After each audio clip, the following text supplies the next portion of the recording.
Не, јас мислам дека премиерот лаже како и секогаш. Така, ќе ве собере, ќе даде некоја изјава колку да има што да каже, на кој се обраќа, не знам, веројатно на никој не се обраќа. Колку да има некој одговор и сега зашто ова го кажам? Поради тоа што нема никаков предлог. Ова требаше да се предвиди.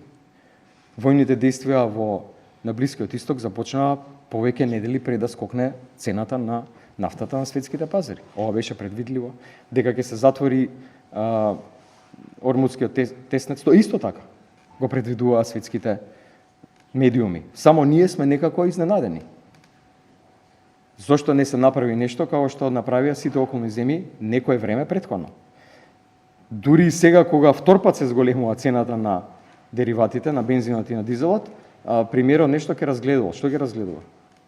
Што ќе разгледува? Ево ги мерките. Ние апелиравме нешто владата да преземе. Не очекував дека ќе преземе, пошто и до сега ништо не преземе. И сега не очекувам дека ќе преземе. Зашто човекот не сака да им помогне, ниту на граѓаните, ниту на државата. Тоа не е прва работа на која што тоа се гледа. Што направи да им помогне со цените и со платите до сега? Ништо. Ништо не направи. Така да ова се конкретни предлози, законски решенија, откако гледаме дека владата ништо не прави. И ова се мерки кои што значајно ќе олеснат животот на граѓаните сега овој период. За над 15, меѓу 15 и 20 денари ќе се намали цената на литар гориво. И тоа е сериозна заштеда. Ама не е само тоа, комплексен е системот, синџирот на кој што може да се случи на настани после поскапувањето на горивата. Ќе поскапи храната. Што ќе направат за храната? Еве, затоа сега предлагаме еден чекор однапред да се направат неколку работи. Луѓето патуваат, ајде да ги намалиме патарините. На половина од тоа што се сега. Сега кои имаме најскапи патарини во Европа и најлоши патишта. Ама ова за најкриминалната и најкорумпирана власт во Европа не е ништо. Тие се гледаат само за своите работи. Две работи. Најпрво, зошто одлучите дефинитивно да го исклучите Петар Шилегов? Синоќа го соопштивте тоа од партијата. Тој веќе подолг период постојано го критикува актуелното раководство, се споменува некои внатропартиски промени. Наводно, дали се обидовте да разговарате најпрво со него?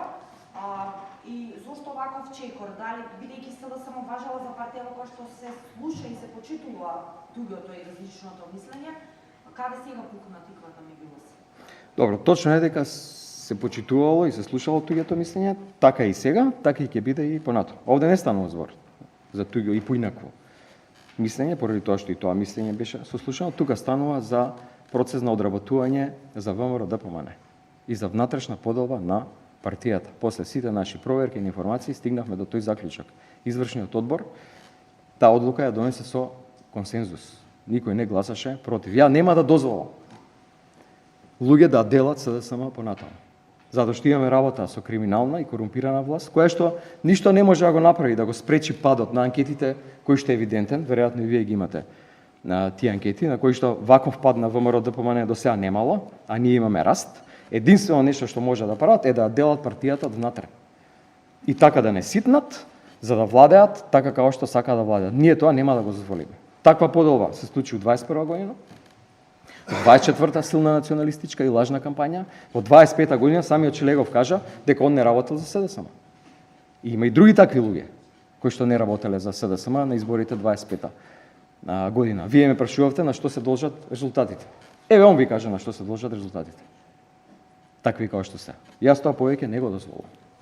Затоа што ние имаме сериозна задача пред нас. Се бориме за опстанокот и за европската иднина на државата. Нема да дозволам, ќе повторам, ВМРО ДПМН преку разни поединци да ситни да дели оваа партија. Но тој негира дека соработува со ВМРО ДПМН и вели дека проблемот е внатре во партијата.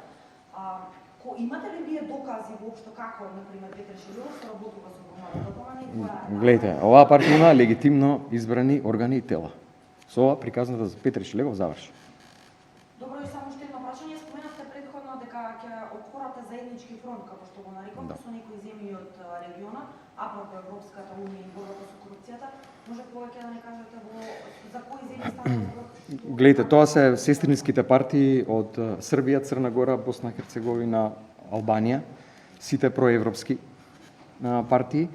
Сериозно ги слушаме пораките кои што доаѓаат од Европа, сега после последниот министерски состанок на евроамбасадорите. Пораките се следни. Прво, дека проширувањето е еден од приоритетите, заедно со заедничката безбедносна политика на земјава. Од Европа сериозно забележуваат на тоа дека, согласно последните настапи на составноците во Обединените нации и така натаму, нашата политика малку застранува од заедничката безбедносна политика на Европската Унија. Има сериозна забелешка на тоа.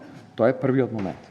Вториот момент, ако сега го пропуштиме, ја пропуштиме оваа можност, приоритетите утре може да се сменат.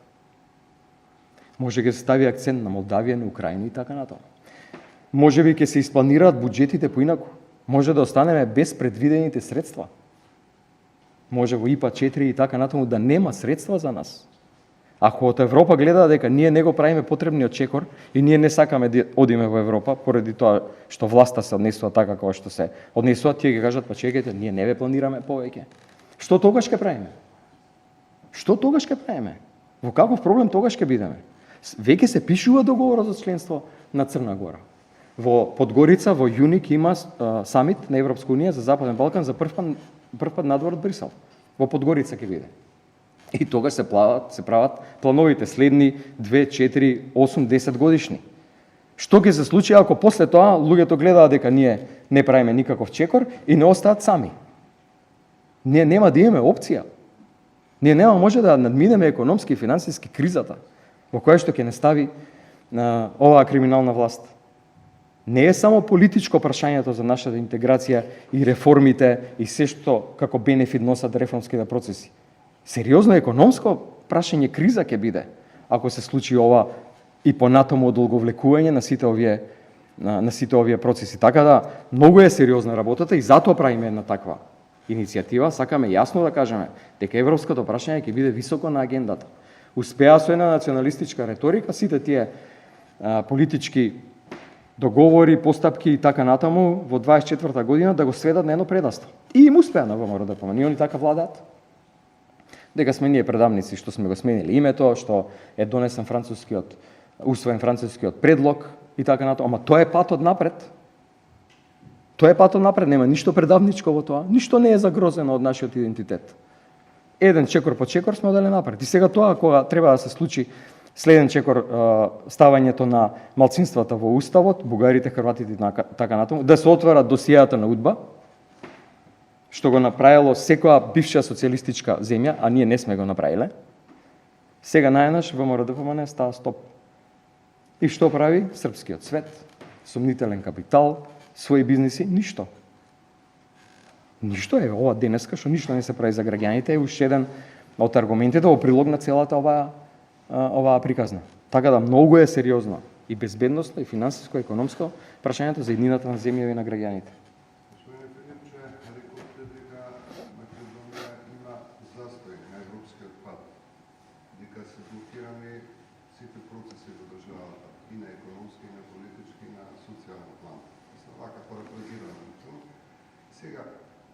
Дали може да понудите некој решение? Дали треба референдум за францускиот предлог? Дали се потребни предвремени парламентарни избори за да се откочи целиот процес? Дали е потребно интегрирање на сите партии во една влада за да се реши проблемот? Дали имате некое решение што може на подолг рок да донесете? Гледайте, тоа дека се блокирани евроинтегративните процеси, не го кажувам неа ни СДСМ. Тоа го знаат сите граѓани, а доаѓа како констатација од Европа, после бројните состаноци со премиерот, на кои што владените представници и тој лично кажува дека нема да се случи тој чекор напред. Сме имале проблеми со Бугарија и така натаму, некои изговори, лаги дека ќе се промени преговарачката позиција пред изборите 24-та, лага дека ќе се врати уставното старо име. Што ќе врати Христијан Мицкоски? Ќе врати ФИРОМ и ќе излеземе од НАТО? Сега кога гледаме колку е битно да сме земја членка на НАТО, тоа ли ќе направи? Па тоа ветуваш. Еве нека го направи тоа. Еве нека си стои на зборот. Дали треба да се... Гледайте, власта треба да го направи чекорот кој што треба да го направи. Тоа треба да се случи. Се знае што треба да се случи. За прв пат една влада во историјата на независна Македонија. Знае точно што треба да направи, а не го прави тоа. Имало други влади кои што се соочувале со непринципиелни блокади. Да, и сме го гледале тоа од Европа. Порано, и Бугарија, и Франција, и така натаму. Ама сега е прва влада, која што се знае што треба да се направи, а не го прави тоа. Јасен е антиевропскиот пат, наратив, концепт на владење кој што го промовира оваа власт. Нема друго објаснување. Дали вие ќе понудите нека решение? Како прашање, дали се изборите, нели, некој механизм како... Гледате, во контекст на изборите. Јас сум сигурен во една работа. Дека на следен циклусни избори, ако нешто ВМРО ДПМН нема да може да направи, тоа е да повторно ги излаже граѓаните. Дека повторно сировиот национализам и криминални корупцијски тенденции ќе ги продадат во некаква скриена форма, како некаква форма на патриотизам. Тоа веќе не поминува. Јасно име на граѓаните што прават.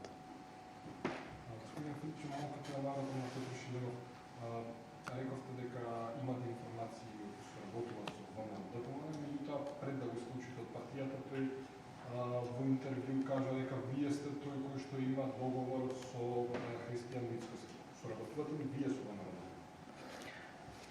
ВМРО? Како би изгледал тој договор? Гледате што ми прават секој ден. Ме масакрираат се медиумски. Секојдневно ме споредуваат со убиец на деца, дека сум бил наркоман. Ме лепат на некои слики со златни визи во Дубај и така ли изгледа договор? Така ли изгледа договор? Нема апсолутно никаков договор. Јас имам договор тука со членовите на партијата, дека ќе се бориме за европска просперитетна Македонија и дека ќе се пресметаме со оваа криминална власт. Ете, само тој договор го имаме тука. И дека сите што се сега на власт ќе одговараат за се што сега прават. А дали Шилегов бил сам или имал соработници и сојузници во намерата да направи поделби внатре во СДСМ? Што покажа анализите и проверките што ги направи? Поделбите не водат никаде. Кога ти ќе тргнеш да го делиш твојот дом, тебе ќе ти се удри од глава тоа. Ја тоа не го дозволувам. Фала ви.